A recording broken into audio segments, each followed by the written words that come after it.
Students, मैंने आपको एक टाइम टेबल सेंड किया था कि मैं किस दिन कौन सा सब्जेक्ट पढ़ाऊंगी।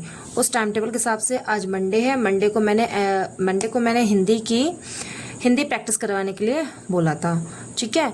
और मैं पर डे सारे सब्जेक्ट में हर एक सब्जेक्ट का अलग अलग डे के अकॉर्डिंग मैं आपको PYQ सेंड करूंगी। और ये जो मैं PYQ सेंड कर रही हूँ, इसमें जो क्वेश्चंस दिए गए हैं, क्वेश्चन को अंदर से डिटेल में बताया गया है, जो आपके यूपी टेट के एग्जाम के लिए बहुत इंपॉर्टेंट है, ठीक है।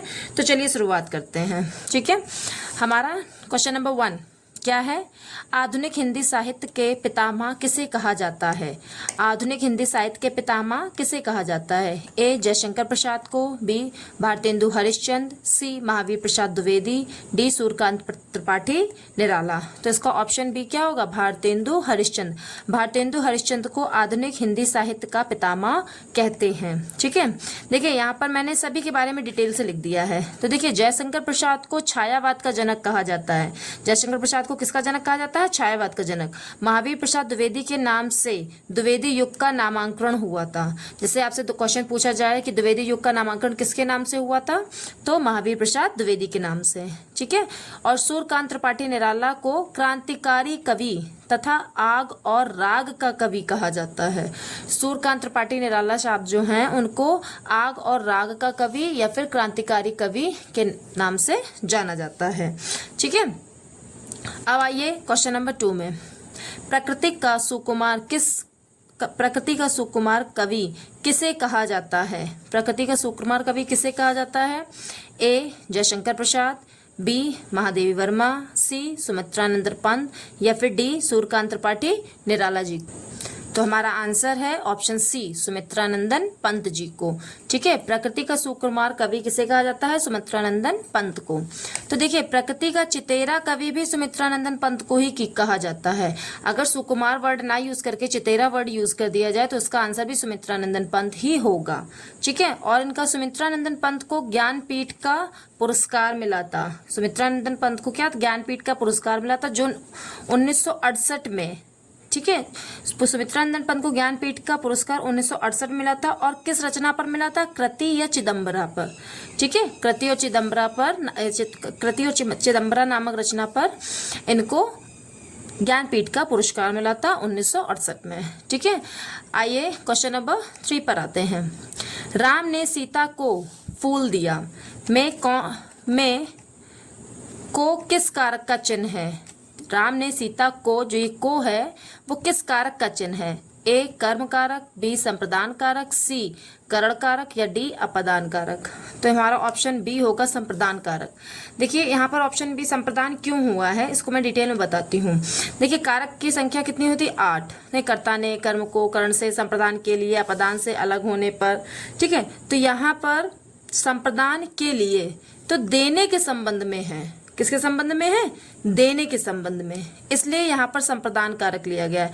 अगर आपने इसका आंसर कर्म सोचा है तो गलत हो गया है, ठीक है। कर्ता ने कर्म को, तो कर्म को आता है, लेकिन जब देने का संबंध आता है तो वहां पर संप्रदान कारक है। तो यहाँ पर राम ने सीता को फूल दिया है ना, इसलिए यहाँ पर आपका कौन सा कारक है? संप्रदान कारक है, ठीक है। अब आ जाइए क्वेश्चन नंबर 4 पर। वह जल्दी जल्दी भागा में जल्दी जल्दी शब्द क्या है? जो वह जल्दी जल्दी भागा में जल्दी जल्दी शब्द क्या है?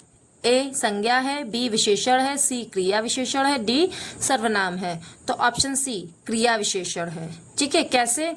जो शब्द क्रिया की विशेषता बताते हैं उन्हें क्रिया विशेषण कहते हैं। यहाँ पर भागना एक क्रिया है, और वो किस तरह से भाग रहा है? जल्दी जल्दी, तो ये क्रिया विशेषण है, ठीक है।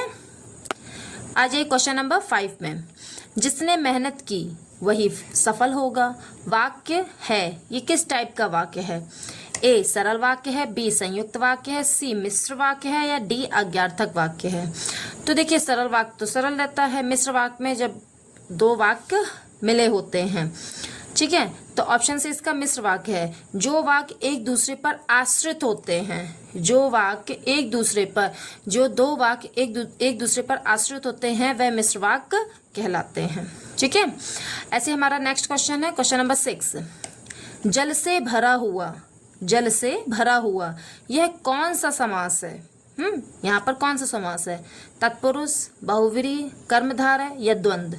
तो यहाँ ऑप्शन ए होगा तत्पुरुष समास। ठीक है, हमें ये तो पता चल गया कि आंसर हमारा तत्पुरुष समास है, लेकिन कैसे? देखो, जहां पर विभक्ति आ जाती है, क्या आती है? विभक्ति, वहां तत्पुरुष समास होता है। ठीक है, जैसे इसकी परिभाषा क्या है? ऐसा पद जिसका उत्तर पद, ऐसा पद जिसका उत्तर पद प्रधान हो, वहां तत्पुरुष समास होता है। ठीक है, नेक्स्ट हमारा क्वेश्चन है क्वेश्चन नंबर 7। नीलकमल में कौन सा समास है? नीलकमल में कौन सा समास है? द्वंद्व, बहुब्रीहि, कर्मधारय या अव्ययी भाव? तो इसका ऑप्शन सी करेक्ट होगा, कर्मधारय। ठीक है, ऑप्शन सी कर्मधारय। कैसे? कमल कैसा है? नीला। कमल कैसा है? नीला। तो जहां पर विशेष की विशेषता बताई जाए, वहां कर्मधारय समास होता है। जहां पर विशेष की विशेषता बताई जाए, वहां पर क्या होता है? कर्मधारय समास। ठीक है, क्वेश्चन नंबर 8। वह जल्दी जल्दी, हाँ ये हमारा क्वेश्चन रिपीट हो गया है। ठीक है, फिर भी एक बार इसको कर लेते हैं। वह जल्दी जल्दी भागा में जल्दी जल्दी शब्द क्या है? तो ये हमने बताया था आपको, क्रिया विशेषण। ठीक है, जहां पर क्रिया की विशेषता बताई जाती है उसे क्रिया विशेषण कहते हैं। ठीक है, जहां पर क्रिया की विशेषता बताई जाती है उसे क्या कहते हैं? क्रिया विशेषण। नेक्स्ट हमारा क्वेश्चन नंबर 9। चिदम्बरा पर सुमित्रा नंदन पंत को कौन सा पुरस्कार मिला था? ये अभी मैंने बताया था, इससे पहले हमारा एक क्वेश्चन आया था, उसमें मैंने आपको बताया था चिदम्बरा पर सुमित्रा नंदन पंत को कौन सा पुरस्कार मिला था। क्वेश्चन नंबर ए साहित्य अकादमी, बी ज्ञानपीठ, सी व्यास सम्मान, डी सरस्वती सम्मान। तो ऑप्शन बी ज्ञानपीठ करेक्ट है। ठीक है, कौन सा ऑप्शन से करेक्ट है? ज्ञानपीठ। ठीक है, यह पुरस्कार उन्हें 1968 में मिला था। कौन सा सन में मिला था? 1968 में। सन भी पूछ लिए जाते हैं। ठीक है, यूपी टेट में ये सारे क्वेश्चंस बहुत ही इंपॉर्टेंट है। ठीक, अच्छा एक चीज, ये तो इनके बारे में हो गया, सुमित्रा नंदन पंत के बारे में कि उन्हें 1968 में ये पुरस्कार मिला था ज्ञानपीठ का। एक और क्वेश्चन हमारा इसी से बना लेते हैं। सभी भाषाओं में ज्ञानपीठ पुरस्कार किसे मिला था? तो शंकर कुरूप को सभी भाषाओं में ज्ञानपीठ का पुरस्कार मिला था। ठीक, नेक्स्ट हमारा क्वेश्चन है क्वेश्चन नंबर 10। मैला आंचल के लेखक कौन है? ठीक है, तो मैला आंचल के लेखक कौन है? ए प्रेमचंद, बी फणीश्वर नाथ रेणु, सी अज्ञेय, डी जैनेन्द्र। तो option B Phanishwar Nath Renu correct है। देखिए, इनके मैला आंचल, कितने चौराहे, जुलूस, ये 3 रचनाएं फणीश्वर नाथ रेणु की है। ठीक है, ये इनकी 3 प्रसिद्ध रचनाएं हैं। देखिए, हिंदी काव्य का प्रेत किसको कहा जाता है? केशव चंद्र को। केशव चंद्र जी को हिंदी काव्य का प्रेत कहा जाता है। और हिंदी गद्य का प्रेत किसे कहा जाता है? अव्वय साहब को। ठीक है, हिंदी गद्य का प्रेत अव्वय साहब को, हिंदी काव्य का प्रेत केशव चंद्र जी को। चलिए, हमारा नेक्स्ट क्वेश्चन क्या है? Question number 11। आधुनिक युग की मीरा किसे कहा जाता है? ठीक है, आधुनिक युग की मीरा किसे कहते हैं? सुभद्रा कुमारी चौहान को, बी महादेवी वर्मा को, सी मंत्रू भंडारी को या डी कृष्णा सोबाती को। तो आधुनिक युग की मीरा महादेवी वर्मा जी को कहा गया है। ठीक है, तो देखिए महादेवी वर्मा जी को भी ज्ञानपीठ का पुरस्कार मिला था। उन्हें यह पुरस्कार यामा कृति पर मिला था। ठीक है, किस कृति पर मिला था? यामा कृति पर। और देखिए, झांसी की रानी, बिखरे मोती तथा मुकुल रचनाएं सुभद्रा कुमारी चौहान ने ही लिखी हैं। ठीक है, झांसी की रानी, ये यूपी टेट क्या अदर में भी हिंदी के उसमें आपको ये मोस्ट इंपॉर्टेंट क्वेश्चन है, जरूर पूछा जाता है। झांसी की रानी, बिखरे मोती तथा मुकुल रचनाएं किसकी हैं? सुभद्रा कुमारी चौहान की। ठीक है, चलिए अब नेक्स्ट क्वेश्चन हमारा आता है क्वेश्चन नंबर 12। प्रयुत्पकार में कौन सा उपसर्ग है? उपसर्ग हमारा आगे लगता है शब्द के। ठीक है, तो प्र है, प्रति है, प्रयु है या पर है? तो इसका ऑप्शन बी करेक्ट होगा, प्रति। ठीक है, उपसर्ग हमेशा शब्द के आगे लगता है। ठीक है, चलिए अब नेक्स्ट क्वेश्चन पे आ जाते हैं क्वेश्चन नंबर 13। लेखक शब्द के अंक में कौन सा प्रत्यय लगा है? लेखक शब्द के अंत में कौन सा प्रत्यय लगा है? क, इक, आक या अक? तो ऑप्शन डी अक। लेखक, अक। ठीक है, और प्रत्यय हमेशा पीछे आता है शब्द के। किसके? पीछे। ठीक है, अक। तो ऑप्शन डी हमारा करेक्ट है, अक प्रत्यय। नेक्स्ट क्वेश्चन हमारा है क्वेश्चन नंबर 14। वनवास में कौन सा समास है? वनवास में कौन सा समास है? तत्पुरुष समास, कर्मधारय समास, द्वंद्व समास या बहुब्रीहि समास? तो ऑप्शन ए तत्पुरुष समास। ठीक है, वनवास, वन में वास, ठीक है, जहां विभक्ति आती है वहां तत्पुरुष समास होता है। ये तो मैंने बता ही दिया था आपको इससे पहले वाले क्वेश्चंस में। ठीक है, तो वनवास, वन में वास, ठीक है, जहां विभक्ति आ जाए वहां पर तत्पुरुष समास। नेक्स्ट हमारा क्वेश्चन है क्वेश्चन नंबर 15। अधमरा, अधमरा में कौन सा उपसर्ग है? उपसर्ग हमेशा आगे लगता है। अ है, अध है, अधा है, आधा है। तो ऑप्शन बी अध। ठीक है, ऑप्शन बी अध करेक्ट है। हमारा नेक्स्ट क्वेश्चन है क्वेश्चन नंबर 16। सजावट शब्द में प्रत्यय क्या है? सजावट शब्द में प्रत्यय क्या है? आवट, वट, आव या जावट? तो ऑप्शन ए आवट, सजावट, सजावट। ठीक है, इसी तरह लिखावट में भी आवट प्रत्यय है। ठीक है, जितने भी इस टाइप के वर्ड्स है सब में कौन सा प्रत्यय है? आवट प्रत्यय। ठीक है, नेक्स्ट हमारा क्वेश्चन है क्वेश्चन नंबर 17। चौपाई छंद के प्रत्येक, चौपाई छंद के प्रत्येक चरण में कितनी मात्राएं होती हैं? ए 11, बी 13, सी 16, डी 24। तो देखिए ऑप्शन सी हमारा है 16 मात्रा। ठीक, रोला में कितनी मात्राएं होती हैं? 24 मात्राएं होती हैं। चौपाई में कितनी होती हैं? 16 होती हैं। सोरठा में कितनी होती हैं? 11 11 13 13। 4 चरण होती, 11 11 13 13 मात्राएं होती। दोहा में कितनी होती हैं? 13 13 11 11। ठीक है, नेक्स्ट हमारा क्वेश्चन है, इन सबको याद रखना है आपको। ठीक है, ये याद करने वाली ही चीजें हैं, इनको याद रखना पड़ेगा आपको और ये बहुत ही इंपॉर्टेंट है आपके यूपी टेट एग्जाम के लिए। ठीक है, नेक्स्ट हमारा क्वेश्चन है क्वेश्चन नंबर 18। विभत्स रस का स्थायी भाव क्या है? विभत्स रस का स्थायी भाव क्या है? क्रोध है, भय है, जुगुप्सा है, जुगुप्सा मतलब घृणा, या फिर विस्मय है? तो ऑप्शन सी जुगुप्सा, घृणा है। और इससे क्वेश्चन और भी बन सकता है, विभत्स रस का विपरीत रस कौन सा है? तो विभत्स रस का विपरीत रस श्रृंगार रस होता है। ठीक है, विभत्स रस का विपरीत रस कौन सा होता है? श्रृंगार रस। और श्रृंगार रस का स्थायी भाव प्रेम है और विभत्स रस का स्थायी भाव घृणा है। ठीक है, और इससे और सारे क्वेश्चन बन जाते हैं। रस के जनक कौन है? भरत मुनि। रस के जनक अगर पूछा जाए तो कौन है? भरत मुनि। छंद के जनक कौन है? पिंगल ऋषि।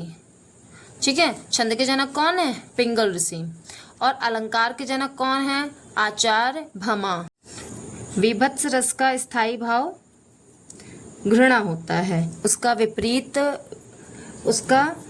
रस श्रृंगार रस होता है। श्रृंगार रस का स्थायी भाव प्रेम है और विभत्स रस का स्थायी भाव घृणा है। रस के जनक कौन है? भरत मुनि। रस के जनक कौन है?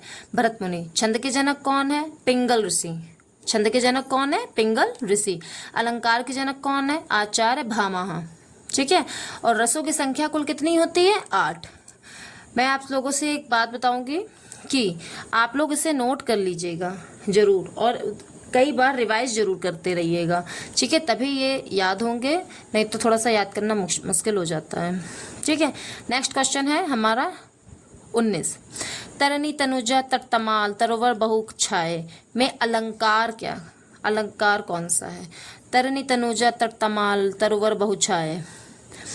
ए अनुप्रास अलंकार है, बी यमक है, सी उत्प्रेक्षा है, डी उपमा है। तो ऑप्शन ए अनुप्रास अलंकार है। अभी देखते हैं कैसे। तो देखिए उपमा की परिभाषा क्या होती है? जब किसी की तुलना की जाए तो उपमा अलंकार हो जाता है। जैसे चंद्रमा सा मुख, चंद्रमा के समान मुख, यहाँ पर मुख की तुलना चंद्रमा से की गई है इसलिए यहाँ पर उपमा अलंकार है। यमक में क्या होता है? शब्द की आवृत्ति होती है, मतलब शब्द रिपीट होता है लेकिन उसके अर्थ अलग अलग होते हैं। जैसे कनक कनकते सौगुनी, कनक कनकते सौगुनी, यहाँ पर एक कनक का मतलब है धतूरा और दूसरे कनक का मतलब है सोना। ठीक है, अनुप्रास की क्या होती है? वर्ण की आवृत्ति बार बार होती है, वर्ण बार बार आता है, एक ही वर्ण कई बार आता है। जैसे तरनी तनुजा तटतमाल, इस तरह से वर्ण कई बार आए तो वहां पर कौन सा अलंकार होता है? अनुप्रास। इसी तरह हमारा नेक्स्ट क्वेश्चन है क्वेश्चन नंबर 20। गबन किसकी रचना है? गबन रचना किसकी है? ए प्रसाद जी की, बी निराला जी की, सी प्रेमचंद जी की या डी पंत जी की? तो ऑप्शन सी प्रेमचंद जी की रचना है। ठीक है, किसकी रचना है? प्रेमचंद जी की। तो देखिए गबन, गोदान, करबला, निर्मला, ईदगाह, सोजेना, मंगलसूत्र, ये प्रेमचंद जी की ही रचनाएं हैं। ठीक है, जिसमें मंगलसूत्र जो है वो अधूरा उपन्यास है। मंगलसूत्र जो उनका उपन्यास है वो अधूरा है। ठीक है, question number 21। Question number 21, Ramcharitmanas की भाषा क्या है?